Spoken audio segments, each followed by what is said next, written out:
आज उसी टॉर्क के ऊपर सवाल है, लेकिन सवाल कंसेप्चुअल है।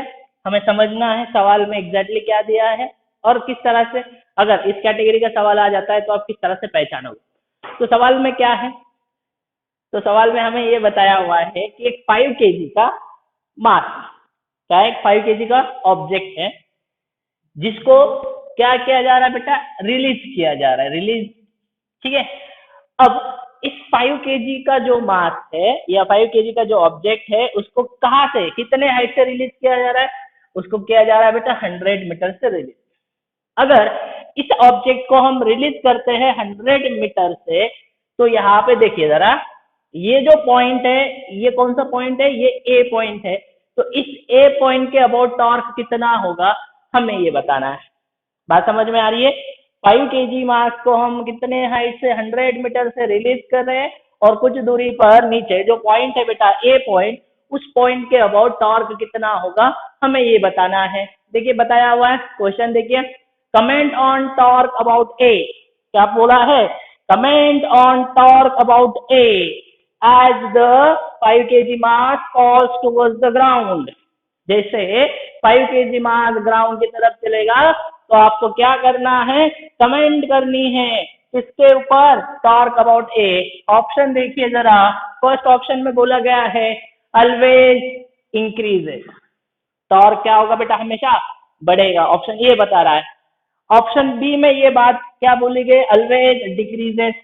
ऑप्शन सी बोल रहा है कि पहले बढ़ेगा उसके बाद घटेगा।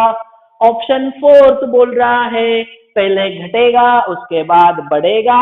और ऑप्शन फिफ्थ एक एडिशनल दे दिया है मैंने, वो बोल रहा है बेटा क्या रहेगा, कांस्टेंट, क्या रहेगा, कांस्टेंट। तो जो ऑप्शन है उस ऑप्शन के हिसाब से अगर आप सोचोगे तो क्या सही रहने वाला है, यानी पहले बढ़ेगा या हमेशा बढ़ेगा या हमेशा घटेगा, या हम पहले बढ़ेगा उसके बाद घटेगा, या घटेगा उसके बाद बढ़ेगा, या फिर कांस्टेंट। बस इन्हीं में से एक ऑप्शन हमें चूज करना है जो कि बिल्कुल सही होना चाहिए। तो कैसे कैसे कैसे पता करोगे, देखो फोर्स कौन सी लग रही है यहाँ पे, अरे यार फोर्स का काम क्या है, एग्जैक्टली टॉर्क क्या होता है, टॉर्क किसके बराबर होता है, आर क्रॉस एफ के बराबर, R vector cross F vector के बराबर। तो वो फोर्स, यानी हम क्या बोलते हैं, टॉर्क क्या कहता है बेटा, टॉर्क किसे, मतलब टॉर्क को एग्जैक्टली क्या बोला जाता है, टर्निंग इफेक्ट ऑफ फोर्स। तो यहाँ पे फोर्स कौन है, तो फोर्स की हम बात करेंगे तो यहाँ पे फोर्स का रोल कौन परफॉर्म कर रहा है बेटा, एम जी। ठीक है ना, यानी ये जो फोर्स है बेटा ये हो गया 50, ये फोर्स जो है बेटा ये क्या हुआ बेटा 50। तो इस 50 में तो कोई चेंज, ये तो 50 तो 50 है। अब देखो ये 50 है, ये 50 न्यूटन का फोर्स लग रहा है, तो इस 50 न्यूटन में कोई चेंज थोड़ी होने वाला है। देखो तो जरा, तो अगर आप देखो तो अब आर का सवाल है, आर, तो ये जो दूरी है ये वाली, ये काम करेगी बेटा आपके आर का, ये जो दूरी है बेटा ये दूरी काम करेगी बेटा आपके आर का। तो मुझे एक बात बताइए, ये डिस्टेंस भी तो इससे हमेशा कांस्टेंट ही रहेगी ना, ये डिस्टेंस जो है आर, ये इससे हमेशा क्या रहने वाली है बेटा, कांस्टेंट ही रहने वाली है। यानी अगर मैं वैसी बात कर लेता हूं तो ये जो दूरी है आर ये हमेशा कैसी रहेगी बेटा, कांस्टेंट। तो मुझे एक बात बताइए, अगर आर कांस्टेंट रह रहा है, मतलब आर में कोई चेंज नहीं आ रहा है बेटा, आर तो हमेशा कांस्टेंट है और एमजी भी है, तो टॉर्क क्या होगा बेटा, R vector cross F vector दोनों कांस्टेंट है, तो टॉर्क भी क्या रहेगा, कांस्टेंट। इसका मतलब ये जो है ये ऑप्शन आपका क्या होना चाहिए बेटा, बिल्कुल सही होना चाहिए, कौन सा, कांस्टेंट। बात समझ में आती है। तो बिल्कुल आसान सा कंसेप्ट है, ठीक है, और आपको ये बताना होता है। तो इस तरह के सवाल में भी आपको दिक्कत नहीं आने चाहिए, ये सवाल भी आपके क्या होने चाहिए बेटा, क्लियर होने चाहिए। ठीक है, चलिए आगे बढ़ते हैं, आगे और एक एग्जांपल डिस्कस कर लेते हैं बेटा टॉर्क के ऊपर, जो कि थोड़ा अलग वैरायटी का सवाल हो सकता है।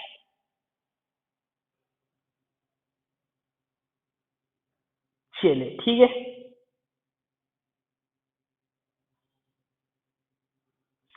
लिखिए example,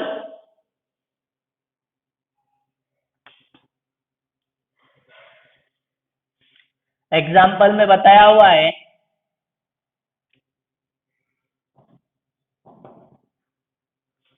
find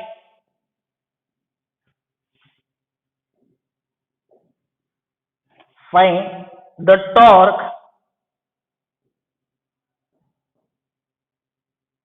find the torque due to the force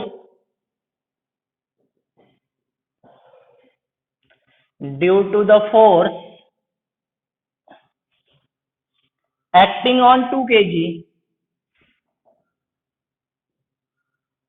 due to the force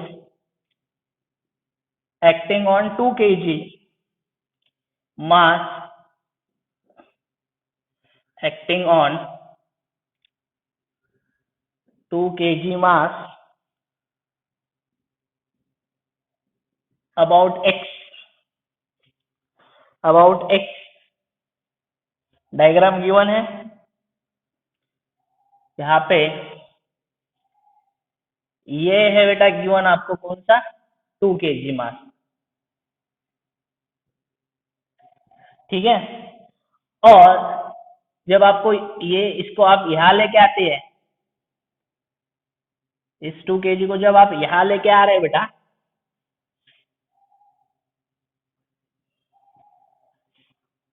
यानी एंगल गिवन है कितना, 30 डिग्री। तो ये x जो पॉइंट है, इस x के अबाउट कितना टॉर्क होगा आपको बताना है। और ये है गिवन आपको क्या बेटा, r, यानी r का काम करने वाला है। ये कितना गिवन है, 2 मीटर, ठीक है। तो ये a पॉइंट है और ये क्या है बेटा, b। तो आपको क्या करना है, आपको सिंपल सी बात है यार, आपको क्या करना है, आपको a के अबाउट बताना है। मतलब a पॉइंट जो है, उस एक पॉइंट के अबाउट बताना है टॉर्क कितना होगा। मतलब उस a के ऊपर जो फोर्स लग रही है, उस फोर्स के कारण ये a पोजीशन है, इस पोजीशन के ऊपर जो कुछ फोर्स लग रही है, उस फोर्स के कारण x के अबाउट कितना टॉर्क होना है, ये बताना है आपको, ठीक है। यानी इस b के बारे में आपको कोई भी बात नहीं करनी है। बात समझ में आ रही है? आपको यहाँ पे बात करनी है, इस b के ऊपर किसी भी प्रकार से आपको बात नहीं करनी।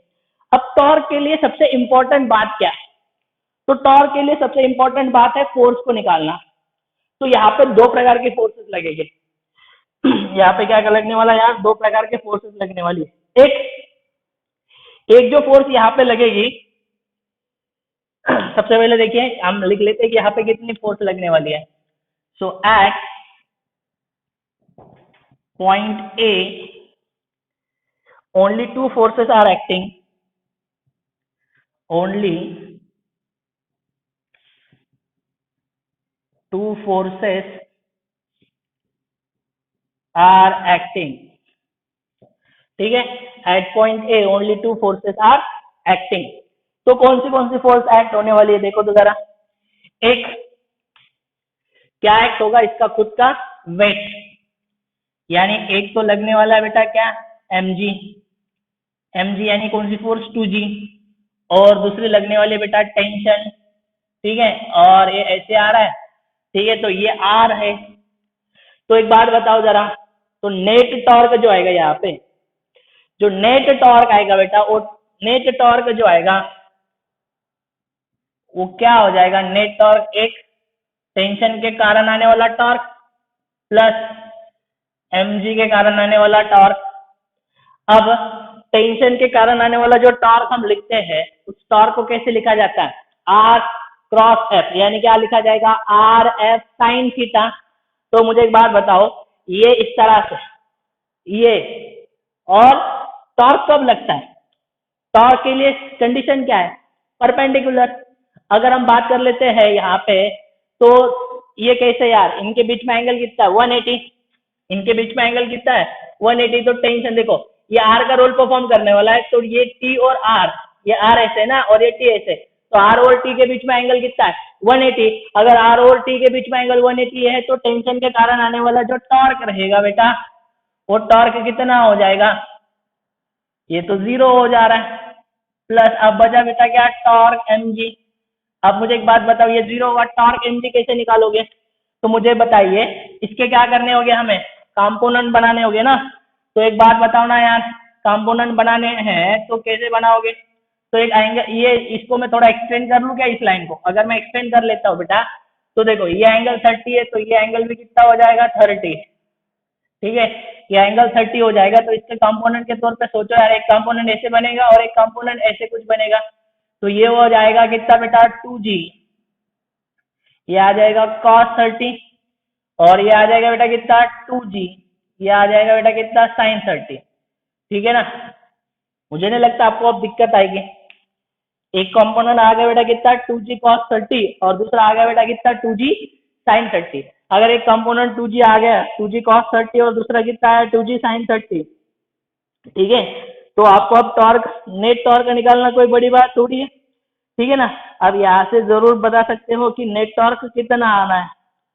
अब अगर आपको टॉर्क बताना है, नेट टॉर्क बताना है, तो कैसे बताओगे? अब बताओ जरा आगे की कहानी। तो क्या करना है? तो कुछ भी नहीं करना है। देखो ये आपका क्या हुआ बेटा आर, और ये परपेंडिकुलर लेना है ना। तो देखो आर, इस तरह से बोलोगे R cross F, R cross F, ये आर क्रॉस एफ लोगे तब अंदर की तरफ मिलेगा। तो इसके कारण आने वाला टॉर्क कितना होगा बताओ जरा।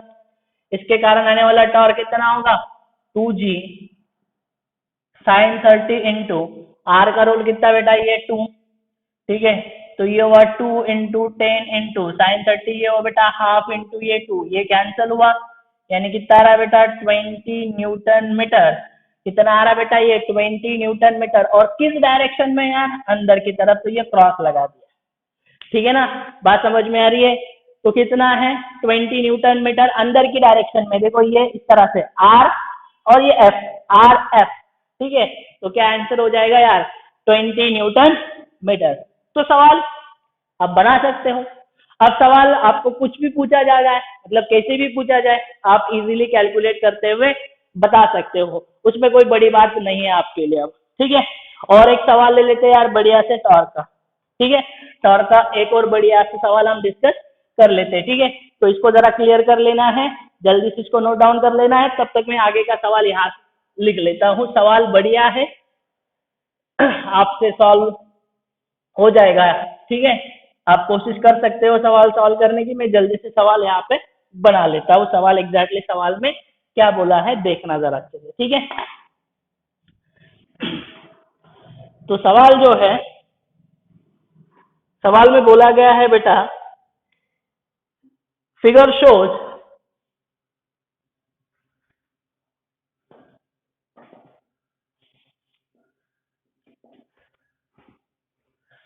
figure shows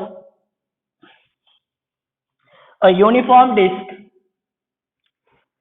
figure shows a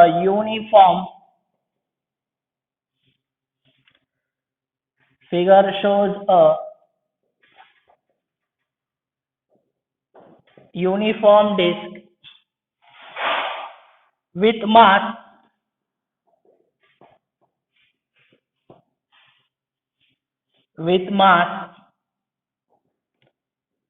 m is equal to 2 kg, sorry 2.4 kg, 2.4 kg, and radius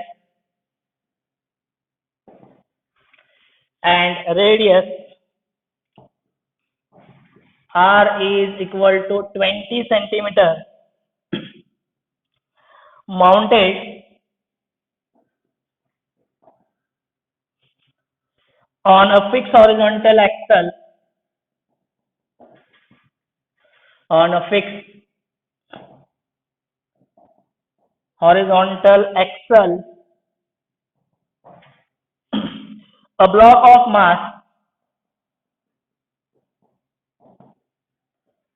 a block of mass m is equal to 1.2 kg hangs from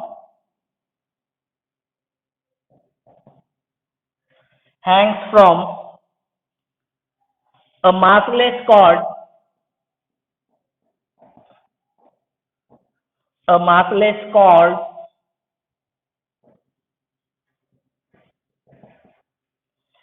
which is wrapped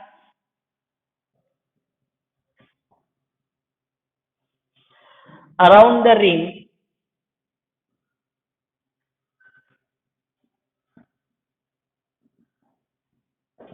around the rim of the disc, the tension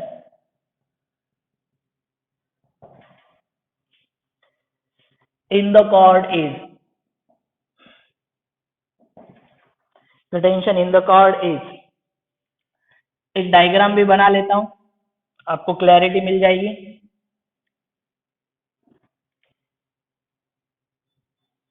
यहां से एक block connected है, ठीक है, ये कितना है 1.2 kg है, ठीक है, और ये स्ट्रिंग पूरी इसी तरह से इसके ऊपर बनाए हुए वैप किए हुए, ठीक है, और स्ट्रिंग कैसे बेटा ये मासलेस बोली गई है,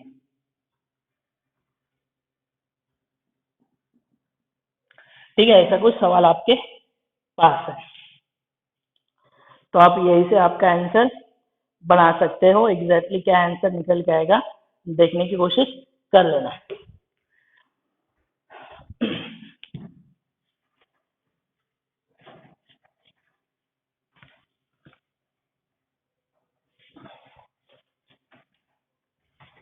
चलिए देखते हैं सवाल जो है बेटा, उस सवाल में क्या गिवन है देखने। Figure shows a uniform disc, एक डिस्क है बेटा, वो कैसी है यूनिफॉर्म। अब क्या बोला, विथ मास m कितना है उसका 2.4 kg है एंड रेडियस कितनी बोली है 20 centimetre, mounted on a fix horizontal axis. आगे बोला है कि अ ब्लॉक ऑफ मास कितना बेटा 1.2 kg hangs from a massless cord which is worked around a rim of the disc, the tension in the cord is. तो इस cord में कितना टेंशन होगा हमें ये बताना है। अब कैसे सॉल्व करोगे, देखो अगर आप ध्यान से देखो तो ये जो नीचे है, नीचे कितना ये लगाएगा नीचे 1.2 g के बराबर, ठीक है, नीचे कितना लगेगा बेटा 1.2 g के बराबर। ऊपर यहाँ लगेगा बेटा क्या t, यहाँ क्या लगेगा बेटा t। अब मुझे एक बात बताओ, अब अगर सवाल के अंदर हमें ये बोला जाता था कि सिस्टम इक्विलिब्रियम में, अगर सवाल में मुझसे ये बोला जाता था कि सिस्टम अगर इक्विलिब्रियम में है तो हम क्या करते थे 1.2 g को किसके बराबर मानते थे, t के बराबर। बहुत से बच्चे यही गलती करेंगे, क्या लिखेंगे कि हम ऐसे, मतलब उनके तरीका क्या होता है बता देता हूँ, वो लिखेंगे directly t is equal to कितना बेटा 1.2 g के बराबर, t is equal to 1.2 g के बराबर, ये मान लेंगे। फिर लिखेंगे कि टॉर्क जो होता है वो टॉर्क होता है बेटा किसके बराबर, आर एफ के बराबर, ठीक है ना। टॉर्क किसके बराबर होगा, आर एफ के बराबर। तो आप टॉर्क को आर एफ के बराबर कर लोगे, टॉर्क को क्या कर लोगे आर एफ के बराबर कर लोगे, और डायरेक्टली फिर एफ की जगह टी लिखोगे और सॉल्व करके आगे बढ़ोगे। लेकिन अब ये जो कर रहे बेटा ये तरीका बिल्कुल क्या है गलत, क्योंकि हमें सवाल में ये कहीं पे भी नहीं बोला गया है कि सिस्टम जो है बेटा वो इक्विलिब्रियम के अंदर है। तो आप क्या करोगे, अब किस तरह से इसको सॉल्व कर लोगे। अब क्या किया जाता है, तो मैं ऐसा एज्यूम कर लेता हूं बेटा कि ये जो ब्लॉक है ये ब्लॉक नीचे आ रहा है बेटा विद एक्सेलरेशन ए। क्या बोला मैंने, ब्लॉक क्या है बेटा नीचे आ रहा है बेटा, कितने एक्सेलरेशन के साथ, ए एक्सेलरेशन के साथ। अब इक्वेशन लिखी जा सकती है। अब इक्वेशन क्या हो सकती है, F net is equal to M A के बराबर लिखा जाएगा ना। अब इक्वेशन क्या हो जाएगी देखो तो जरा, 1.2 g, ठीक है, minus T is equal to 1.2 A के बराबर। मैंने ये इक्वेशन लिख दी और इस इक्वेशन का पूरा यूज मैं कर लूंगा। मैंने क्या लिखे बेटा, ये इक्वेशन लिख दी, अब इस इक्वेशन का पूरा यूज मैं कर लूंगा। लेकिन यहाँ पे मेन जो दिक्कत आ रही है वो दिक्कत ये है कि यहाँ पे टी का भी कोई पता नहीं है और ए का भी कोई पता नहीं है। अब किस तरह से सॉल्व करोगे, इसको घुमाने वाला तो यही तो था ना यार, इसको घुमाने वाला ये टी है, इसको घुमाने वाला कौन है, टी है। तो यहाँ पे जो एक्सेलरेशन आएगा वो कौन सा होगा, लीनियर ही रहेगा। अब मुझे एक बात बताओ, अगर एक्सेलरेशन लीनियर रहेगा तो इसको सॉल्व करने के लिए मेरे पास टी भी नहीं है और ए भी नहीं है, तो कैसे सॉल्व कर लोगे। तो मुझे पता है, अगर मैं ध्यान से देखो, एक और बात अच्छे से यहाँ पे एक्सप्लेन करने की कोशिश करता हूँ कि हमने कल ही एक रिलेशन पढ़ा, ठीक है। तो कल के रिलेशन में मैं एग्जैक्टली क्या बात कर ली, तो कल के रिलेशन में मैंने बोला था कि टॉर्क जो होता है जो टॉर्क टो है इज इक्वल टू किसके बराबर होता है बेटा, आई अल्फा के बराबर। अब अगर मैं इसका यूज यहाँ पे करने की कोशिश कर लेता हूं तभी भी दिक्कत है, तभी भी तो ये नहीं होगा ना। आप कैसे कर लोगे यार इसको। चलो मैं ऐसे मान लेता हूँ कि मैं ये सोचता हूँ कि मुझे मोमेंट ऑफ इनर्शिया पता होगा, क्योंकि डिस्क में एक्सिस इस एक्सिस के अबाउट घूम रहा है ना, इस पॉइंट के अबाउट इस एक्सिस के अबाउट घूम रहा है ऐसे। तो चलो मैं ऐसे मान लेता हूँ कि ये बात है, लेकिन अल्फा अल्फा की तो दिक्कत है ना यार। तो अगर मैं यहाँ पे लिख लेता हूँ बेटा, टॉर्क इज इक्वल टू आई, जो आएगा वो कितना हो जाएगा, वो आ जाएगा mr² के बराबर इंटू अल्फा। लेकिन अभी भी तो अल्फा पता नहीं है, अभी भी तो अल्फा की दिक्कत है यार। अब अल्फा कैसे निकालोगे, तो मुझे एक और रिलेशन पता है बेटा, ए इज इक्वल टू होता है बेटा आर अल्फा के बराबर। एक और रिलेशन मुझे पता है कि ये जो ए है ये किसके बराबर होता है, a is equal to r alpha के बराबर। अगर a is equal to r alpha तो यही से मैं बना लेता हूं यार, अल्फा किसके बराबर आएगा, तो अल्फा हो जाएगा ए बाय आर के बराबर। अगर अल्फा की वैल्यू मुझे ए बाय आर मिल चुकी है, अब कुछ कमेंट की जा सकती है क्या, हाँ बिल्कुल की जा सकती है सर। अब क्या कर लूंगा, टॉर्क इज इक्वल टू, इसको मैं एज इट इज लिख लेता हूं बेटा कितना, mr²/2 इनटू इसको मैं बना लेता हूं बेटा कितना, ए बाय आर। कितना बना लू बेटा इसको मैं, ए बाय आर। अगर इसको मैंने ऐसे लिख भी दिया, ठीक है, इसको मैंने ऐसे बोल भी दिया। अब मैं ऐसे क्यों बोल रहा हूं बेटा, देखो मैं सबसे पहले यहाँ पे कोशिश करूंगा बेटा कि मुझे टॉर्क जो है, अब टॉर्क को मुझे कैलकुलेट क्या करना है, सवाल मुझे टेंशन बतानी है। तो मुझे टेंशन को निकालने के लिए यहाँ पे किसकी कमी, ए की, तो मुझे यहाँ से ए निकालना है। लेकिन आप देखो तो एग्जैक्टली टॉर्क कैसे निकल के आएगा, टॉर्क, तो देखो इसको चलाने के लिए अगर मैं से बोलता हूं, अगर इसको चलाना है तो इसको चलाने के लिए रिस्पॉन्सिबल कौन है यार, देखो तो सही, ये टी है। रिस्पॉन्सिबल कौन है यार, ये टी है। तो मुझे क्या करना होगा, मुझे इसी टेंशन को निकालना है ना। तो यहाँ पे टॉर्क जो, इस टॉर्क को कैलकुलेट करने का तरीका क्या हो सकता है, अब आगे चलो यहाँ से मैंने अल्फा की वैल्यू तो पुटअप कर ली। अब आगे की कहानी मुझे क्या दे सकती है, आगे की कहानी मुझे क्या बोल सकता है आगे की कहानी में, तो मुझे यहाँ से टी को लिखना है इन टर्म्स ऑफ ए और टी निकाल लेना है। टी के बाद मुझे क्या नहीं मिल जाएगा, ए मिल जाएगा।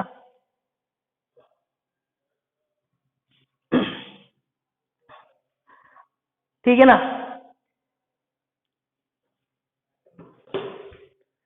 अब देखो क्या बोल सकते हैं आप लोग, टॉर्क को तो मैंने ऐसे लिख दिया। अब अगर टॉर्क को मैंने ऐसे लिख भी दिया तो क्या हो जाएगा, देखो मैं ऐसे यूज कर लू क्या, कैसे, ये जो टॉर्क है इस टॉर्क को आर एफ लिखा है ना, इस टॉर्क को क्या लिखा है, आर एफ। तो मैं इसको चेंज करके टी आर कर लेता हूं और इसको बोल लेता हूं बेटा ये क्या, mr²/2 और ये बेटा a by r as it is मैंने लिख दिया। अब इसमें से क्या हो जाएगा, देखो यहां से है ये आर, ये चला जाएगा और यहां से ये कैंसल आउट हुआ, ठीक है। यानी फाइनलाइज करते हुए अगर आप देखो तो टी जो बचा हुआ है वो टी कितना होगा, तो टी यहाँ पे ए है, यहाँ पे ये एम है, तो ये बचा बेटा कितना, ma/2।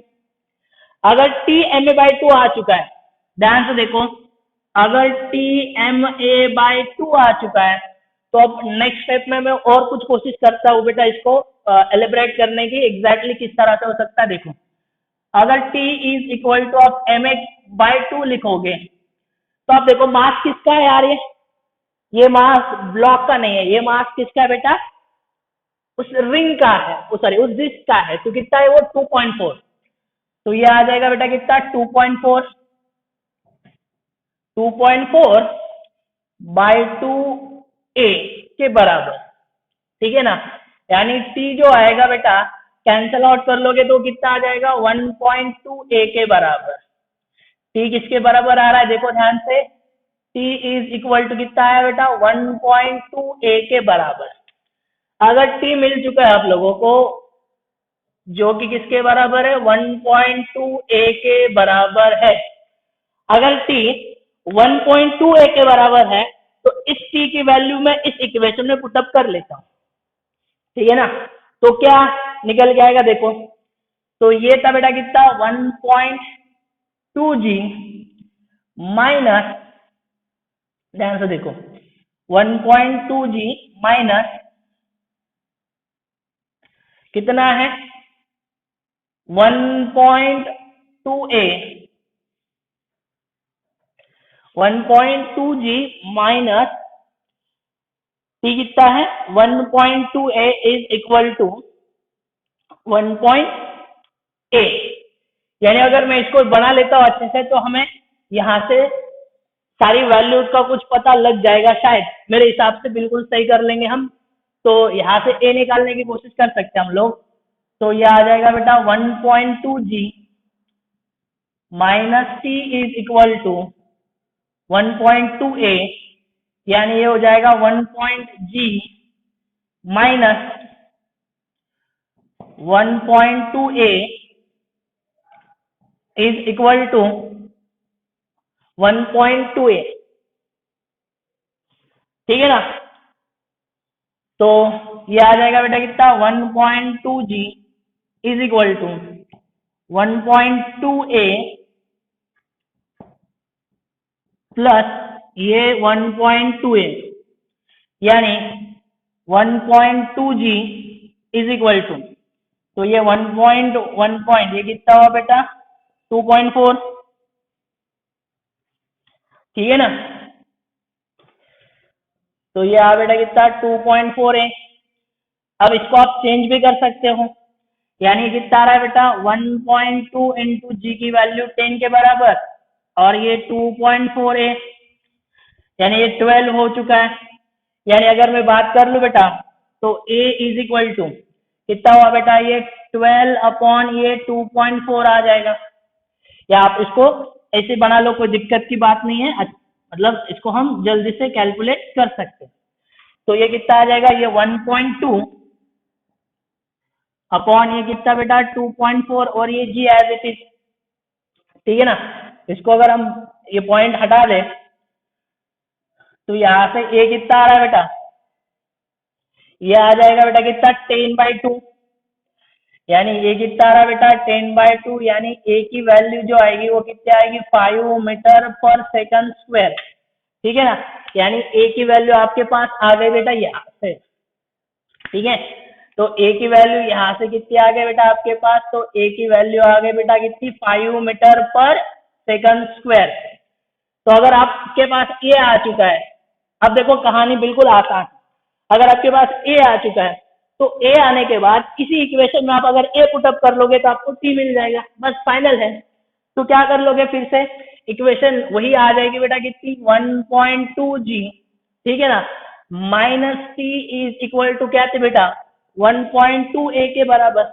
अगर आपके पास ए आ चुका है तो अब तो कहानी बिल्कुल आसान है, तो क्या लिखोगे 1.2 जी माइनस, अब देखिए मुझे टी कैलकुलेट करना है तो टी को एज इट इज लिख देता हूँ 1.2 इंटू ए की वैल्यू कितनी बेटा 5, ठीक है। तो ए की वैल्यू 5 आ चुकी है, यानी अगर आप देखो तो ये आ जाएगा 1.2 जी, ठीक है ना। अब minus T is equal to ये कितना आ रहा है बेटा 6, ठीक है। यानी ये आ जाएगा बेटा कितना, ये हो जाएगा 12 minus T is equal to 6। तो अगर इसको यहाँ पे लेके आएंगे तो ये आ जाएगा minus T is equal to 6 minus 12, यानी minus T is equal to कितना आएगा -6, यानी टी इज इक्वल टू कितना आ रहा है बेटा 6 न्यूटन। टी की वैल्यू कितनी आ रही है 6 न्यूटन। ये आपका क्या हो जाएगा बेटा फाइनल आंसर कि टी इज इक्वल टू क्या आ जाएगा 6 न्यूटन। ये बिल्कुल क्या है बेटा आपका सही आंसर है, आपने टेंशन कैलकुलेट कर ली है, आपको सवाल के अंदर टेंशन कैलकुलेट करनी थी कॉर्ड में कितनी है, जो कि आपने यहाँ से कैलकुलेट कर ली। तो ऐसे भी कुछ स्टैंडर्ड सवाल मिल सकते हैं बेटा आपको टॉर्क के बारे में, ठीक है। तो नेक्स्ट लेक्चर में हम बात करेंगे बेटा इक्विलिब्रियम के ऊपर, इक्विलिब्रियम एग्जैक्टली क्या होता है, ठीक है। तो आज के लिए रुक जाते हैं, थैंक यू सो मच।